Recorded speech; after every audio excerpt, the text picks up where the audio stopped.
Before we start tonight's program, this is a reminder that this is an episode that talks about topics that we've discussed before, but especially tonight in tonight's topic of vulnerability and transparency.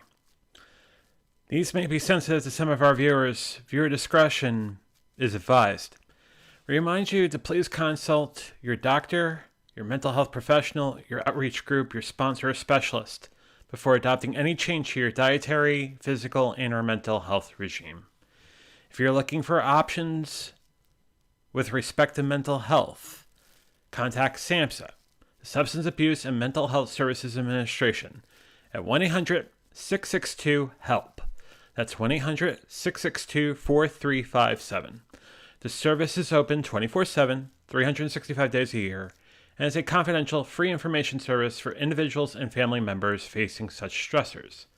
Also, if you're feeling suicidal crisis or emotional distress and need to be put in touch with a crisis center, call the Suicide Prevention Lifeline at 1-800-273-TALK.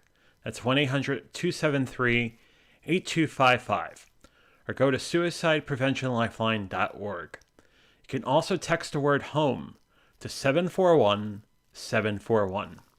Those resources are also available 24 hours a day, 7 days a week, 365 days a year. And then the one topic that we've been talking about since the beginning of January, because it's definitely something that's going on in my life, and it's something that I will continue to talk about on every single episode of The Venture Forward and VF Talks. But the fact that the National MS Society is a collective of passionate individuals who want to do something about MS now, to move together towards a world free of multiple sclerosis. MS stops people from moving, but the National MS Society exists to make sure that MS doesn't. To contact the National MS Society, call 1-800-344-4867. Again, 1-800-344-4867. Or visit them on the web at nationalmssociety.org. And on that, let's begin. In the book Rising Strong, Brené Brown talks about our topic in great detail in that vulnerability is not about winning or losing. It's having the courage to show up and be seen when we have no control over the outcome. Vulnerability is not weakness. It's our greatest measure of courage. This is The Venture Forward.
There's no audio. That would be a problem. Oh, that was bound to happen at some point, right? Yeah, Sarah's spot on. Good evening, good morning, good afternoon, wherever you may be, and I am John Venturini. I'm a recovering addict of overeating, obesity, compulsive gambling, and, you guessed it, alcoholism. And outside of having technical issues with audio,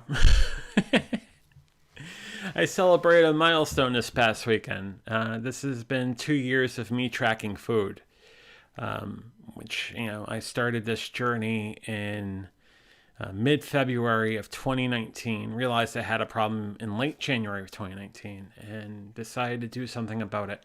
And we're going to spend a few minutes on tonight's show talking about that. But then we're going to also talk about vulnerability. Vulnerability and transparency. Because I think in order to do this show, outside of having the microphone work correctly, outside of doing this show, it requires a boatload of vulnerability, a boatload of transparency, a boatload of trying to make sure that my story gets out there. And that's what this has been about, is getting that story out there. Before we start talking about the 2-year point, let's say hello to those of you on Facebook, YouTube, and Twitch.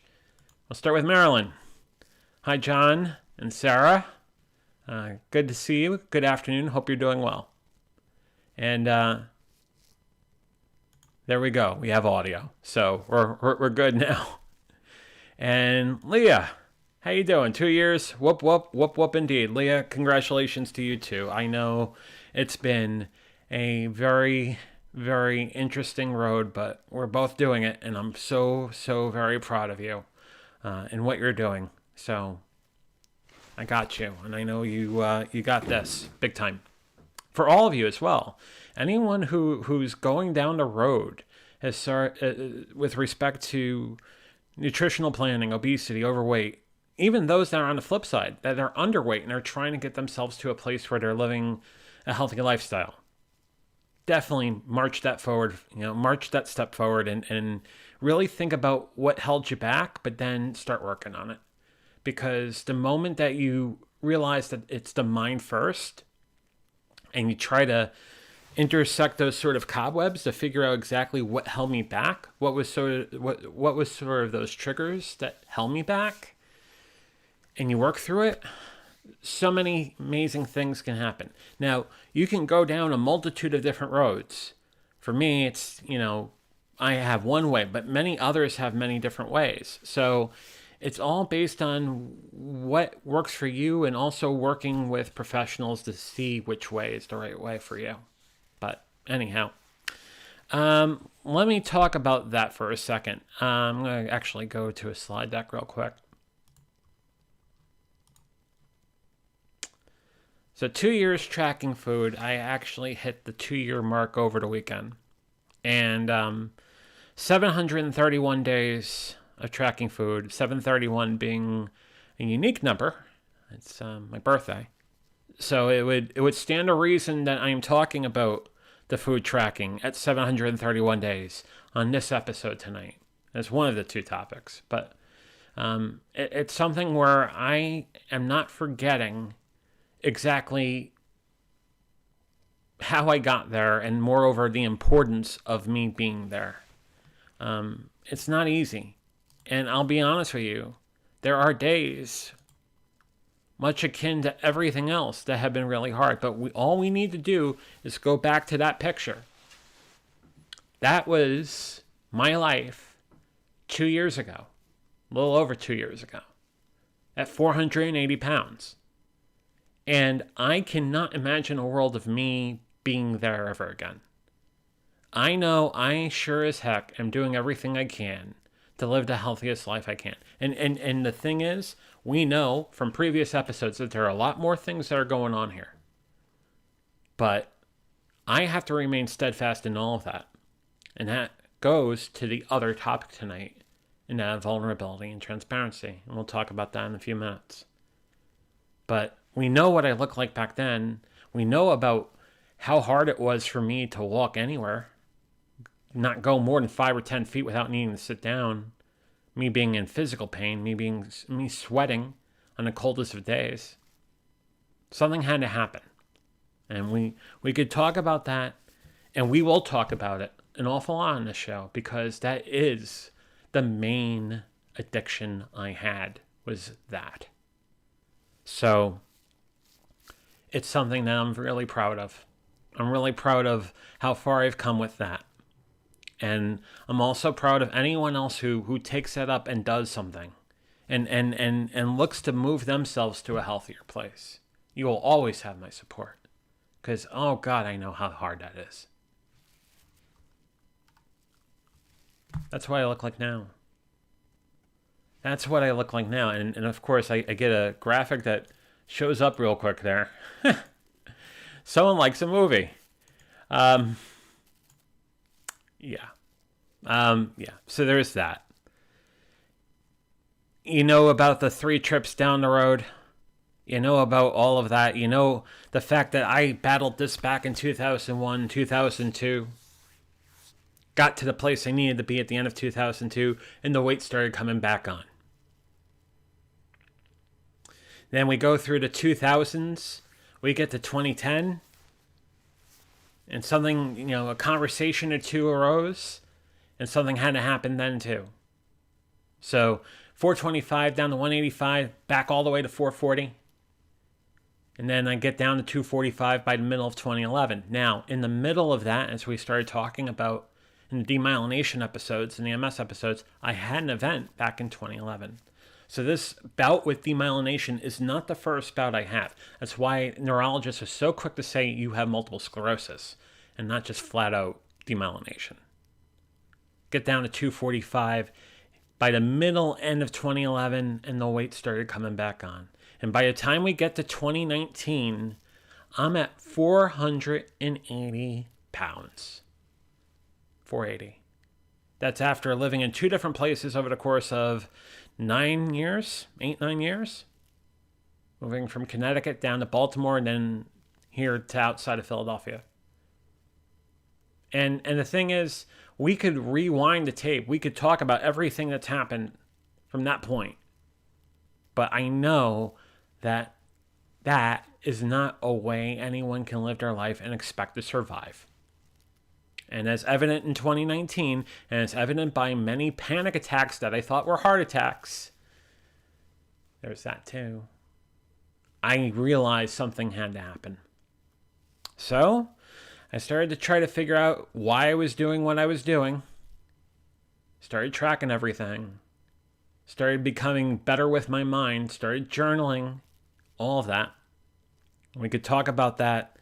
We talked about it already on the show, but we could talk about that on future episodes too, because this is a story that will always be evident. It will always be something that I have to keep an eye on. There are many people that ask me, hey, John, is there a day you don't see yourself tracking food?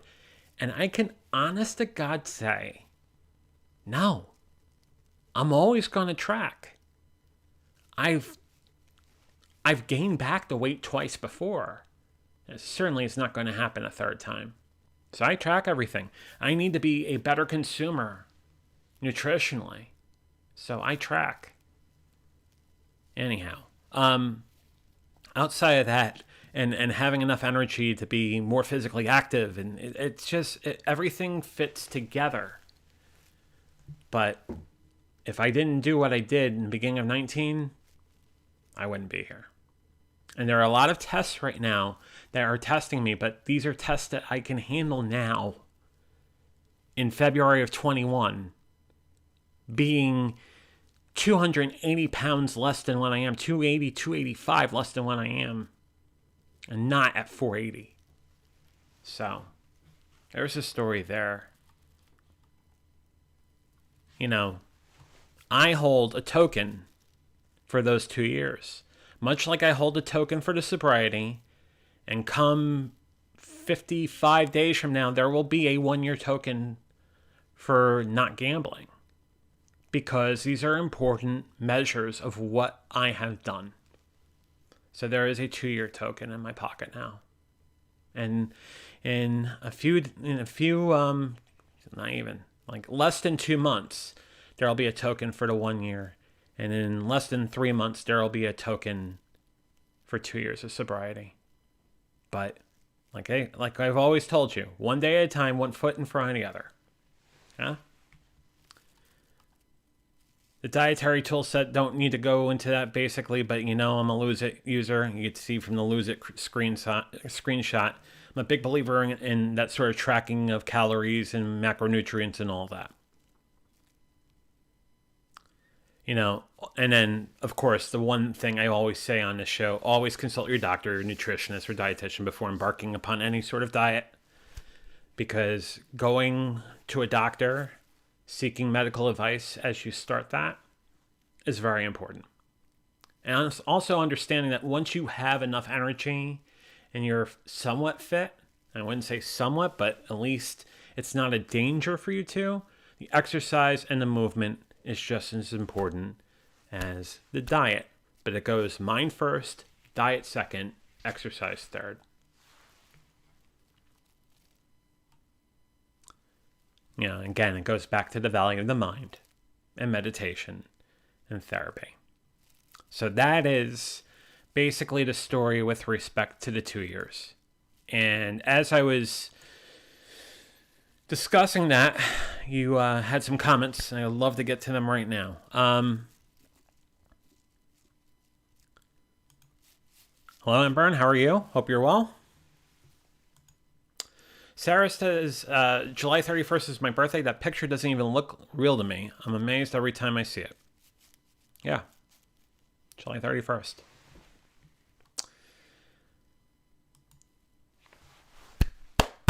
To you too, Leah. To you too. Very proud of you, Leah. Thank you, Sarah. I am proud. I'm very proud. If it's not an easy prospect. None of this is. If we're talking about the diet itself, if we're talking about the sobriety, if we're talking about the battling the compulsive gambling, we're talking about the co-addiction, codependency, every single thing we've talked about on this show has not been easy. But it's a matter of forming a routine around it and realizing that as long as I work at it and I keep strong to it, good things absolutely happen.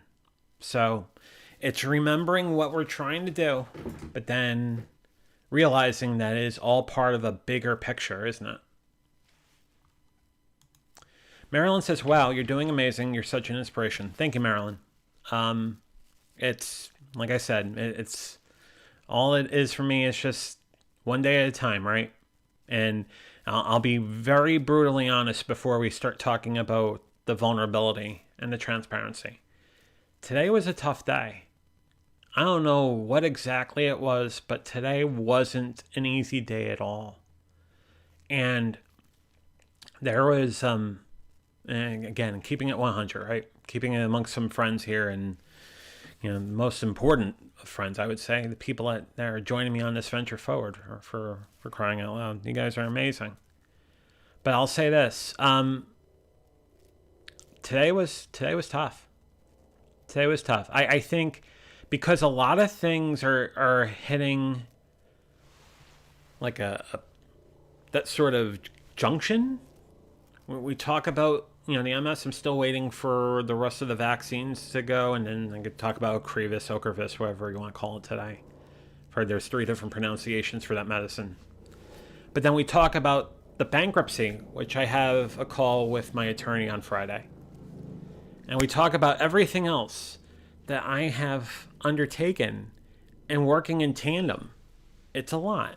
And there are moments where we have to take a step back and breathe and meditate and journal. And boy, did I write a lot this weekend. Sometimes it wasn't that good, but there were times I wrote. And sometimes everything I wrote stuck, and other things I wrote, it's like, what the heck was that? But I wrote it. At some point, I'll feel safe enough to start sharing that too. But there was a lot of writing this weekend. Anyhow. Matt Haas, how are you? Hope you're doing well.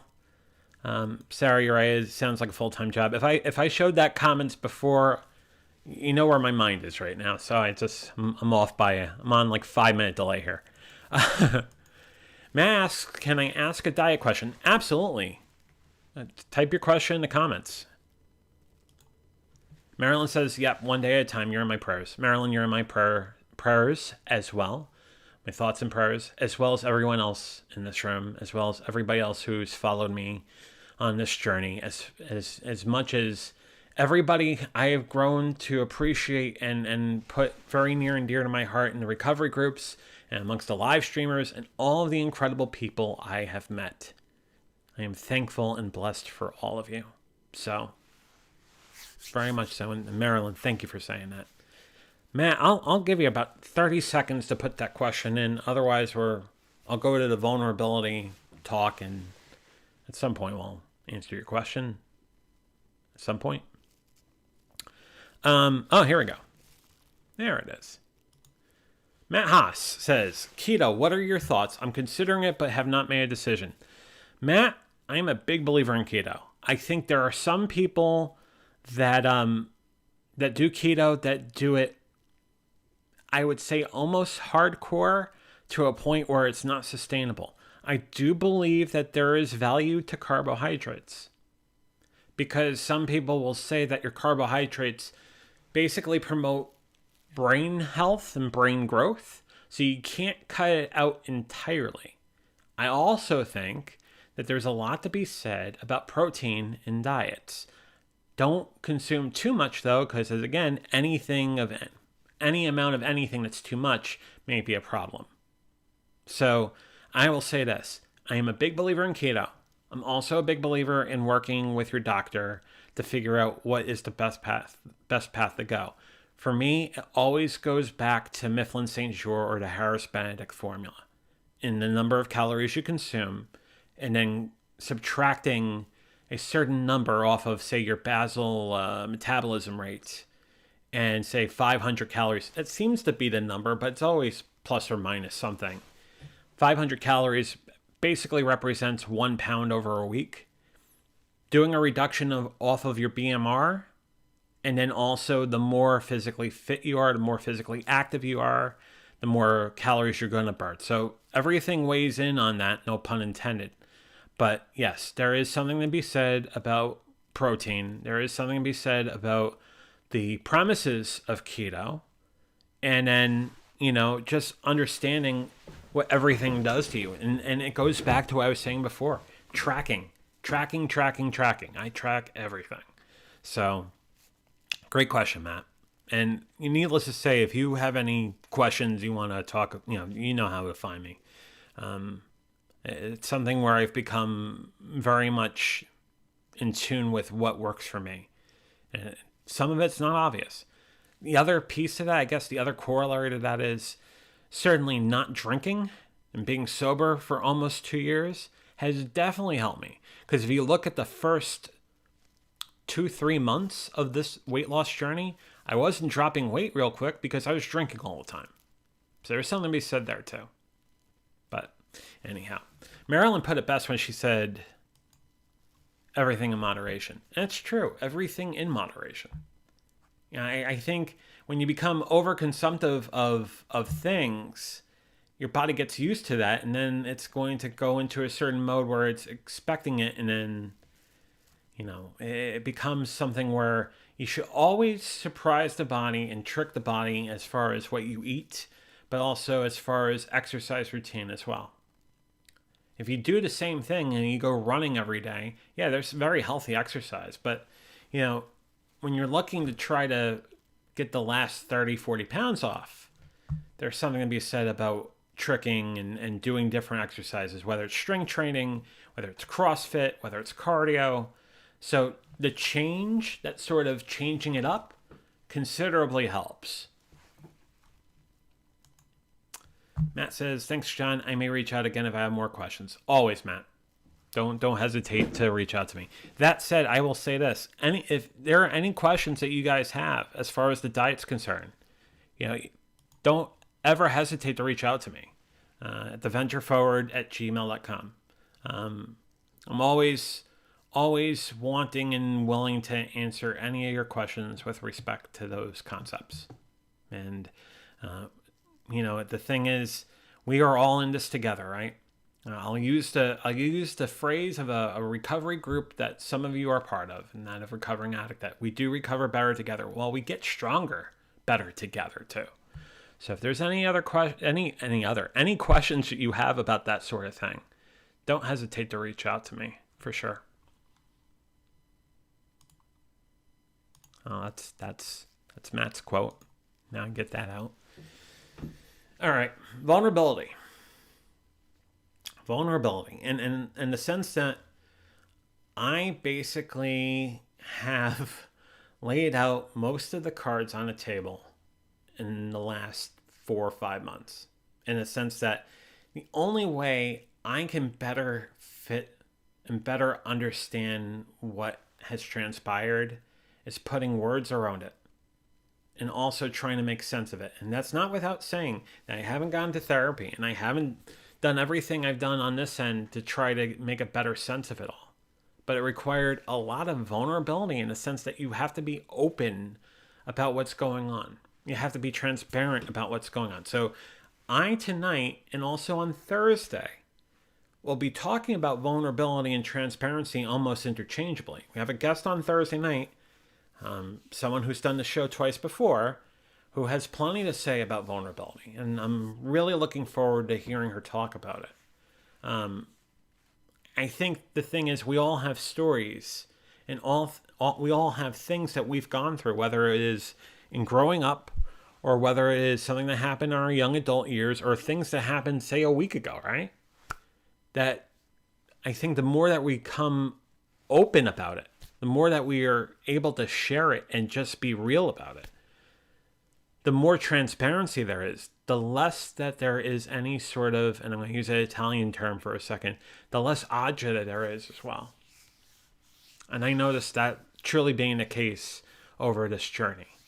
So a few quotes come to mind. Now, the quote that I shared in the beginning, Brene Brown. Brene Brown is one of the foremost experts when it comes to vulnerability. And I have to be open here and say, I've read some, but I haven't read as much as I want to. And she has about 9 to 10 books out there, and she is an incredible author, incredible speaker. And it's actually a author that Sarah's actually talked about before on the show. So definitely someone who knows vulnerability. She says vulnerability is not, as I said, vulnerability is not winning or losing. It's having the courage to show up and be seen when we have no control over the outcome. Vulnerability is not weakness. It is our greatest measure of courage. So think about that for a second with respect to the journey that I've been on. If it wasn't for the vulnerability to start working at this for a third time and realize that for me, the weight problem really started with my mind and the things I held in and the things I harbored and the things that I found, using an IFS term for a second, using a negative firefighter to help me cope with things. So I end up overeating. I end up closet eating. I end up drinking. I end up gambling. Things that do not serve me. Being vulnerable about it and being very open and honest about it is the first pathway to trying to find better ways of coping and a better way past it. You're going to go through it. You're not going to go over it. You're not going to go through the side of it. You're going to go through it. But the thing is, there are ways that it could be addressed. And vulnerability is definitely solid in that.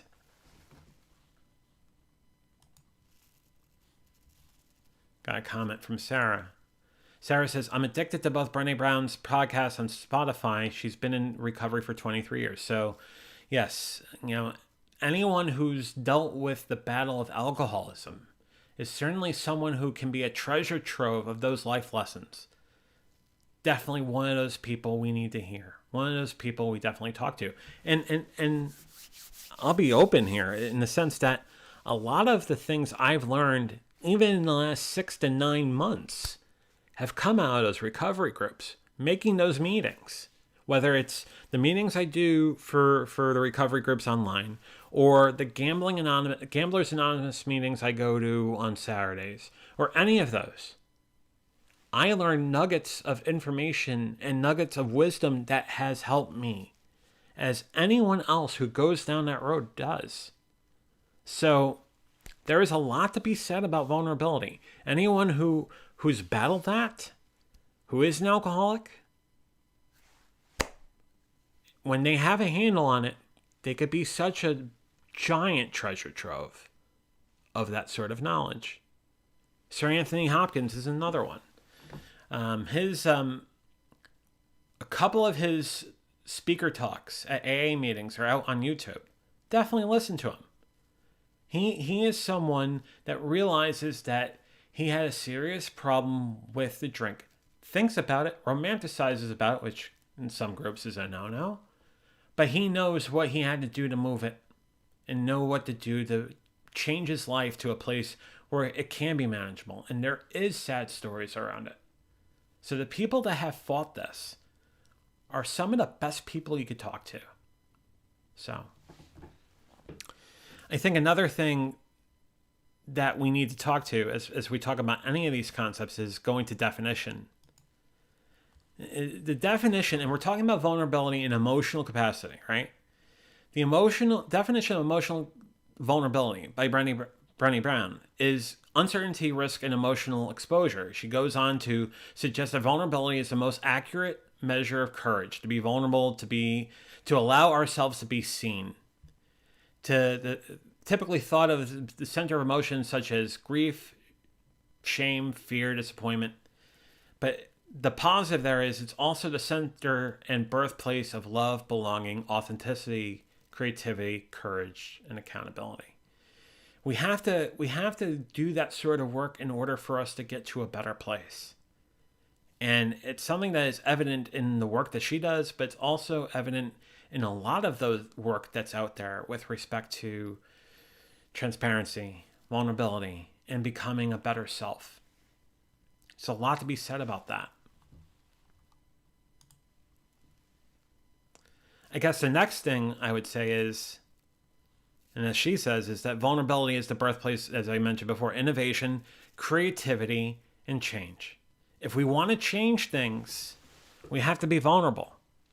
If we want to change the way we're living our lives, we have to be vulnerable.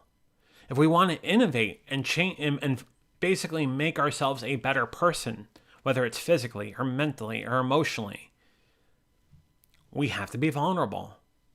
If we want to be more creative, we have to be vulnerable. It's something that, if you're not used to that sort of way of thinking, it is a very scary prospect.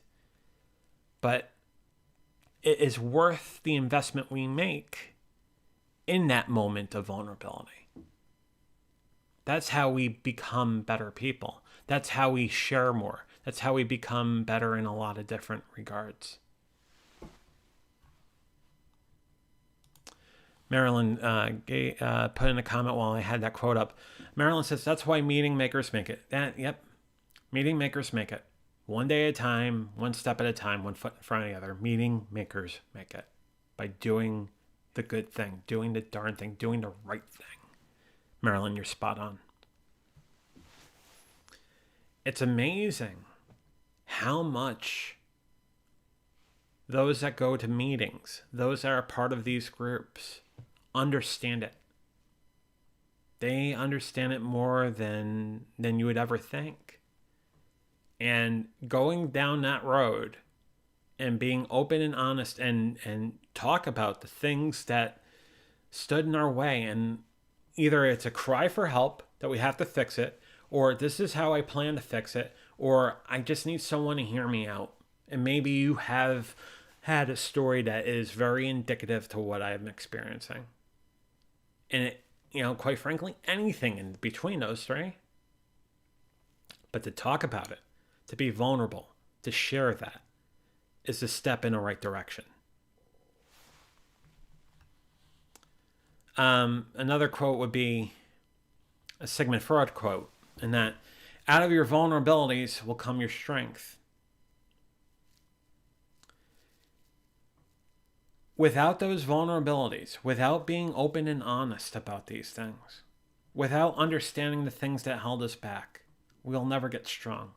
There will always be something, or always the sort of chance that they may stand in our way. Tie it back to the story we started this episode with. You're talking to someone who's lost the weight 3 times, but the first 2 times the weight had a funny way of coming back on. I'm not talking small amounts here. They're massive amounts. Whether it was the 240 pounds the first time, or nearly the 200 the second time, or now the 280 I'm down now. 285 actually. These are not small numbers, but the thing is, the first 2 times, which is another question I've been asked a lot too, is why did the weight come back on? And it's because my mind was never there. Was it a question of straight unhappiness? Yeah, maybe. I think it's one of many different things, to be honest. But it was more than just the academic question of, well, he's not dieting and exercising. There is something else at play here. So now understanding that, in order for me to do anything that is for my health, I have to make sure I am taking care of myself first, foremost, and paramount. That's a tough lesson, especially when you give as much as I do, or as much as many of you do. We can love many people, many things in this world, but if we're not taking time to love ourselves or take care of ourselves, it's going to end up hurting us in the end. In some cases, it may end up killing us. So that love, that care starts within. It's that whole airplane mask thing, right? When the cabin pressure is gone on the airplane, that mask is supposed to go over your face first before it goes over the faces of everybody else in your row. So you can breathe and then be able to help as many as you can. That's what it basically comes down to. Your vulnerabilities will come your strength. Yes, indeed. Understanding what the issue is will form your strength, will form some idea of something that has to be done. It will take a lot more than magically it happens. It takes work. But being able to address it, to be able to say, hey, I have a problem, that's a huge step. Then it's following up and actually working down that road.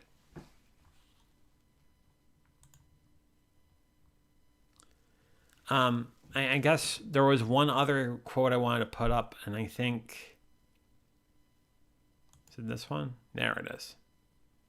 Oh, it's the one. Okay, that was a quote from the beginning. You'll find that there are a lot of quotes out there that Brené Brown is attributed to, and that's because she has written a lot, spoke a lot about it. She has a story that is much akin to many of ours.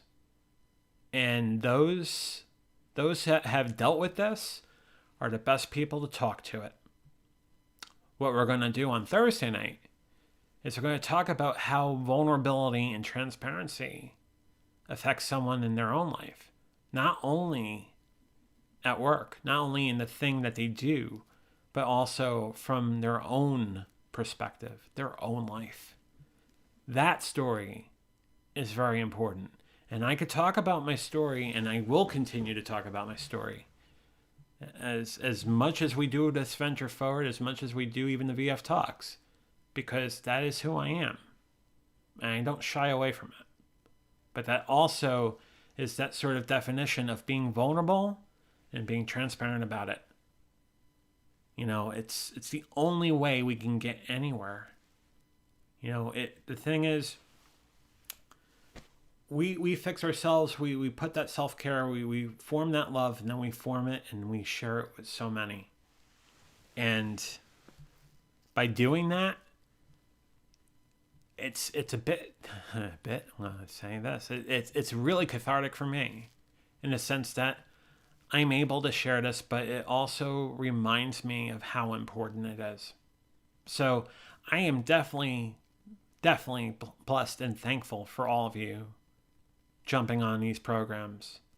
But I'm also blissful and thankful that I'm able to tell this story. I think with respect to the vulnerability piece, I'm going to talk about it more on Thursday night. We got, like I mentioned, we got someone who's doing the show for a third time. We got Ashley Blake, who will be doing the show Thursday night, 6:30 Eastern, 3:30 Pacific, on her take of vulnerability and transparency.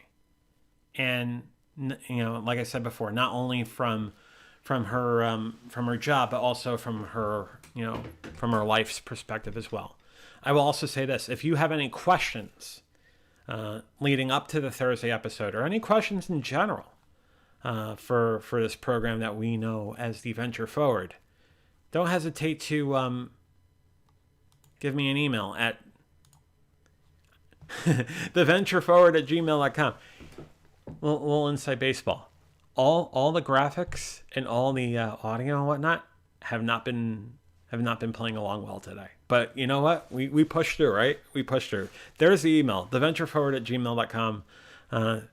Don't hesitate to email me anytime, or you can hit me on Facebook or Twitch or whatnot.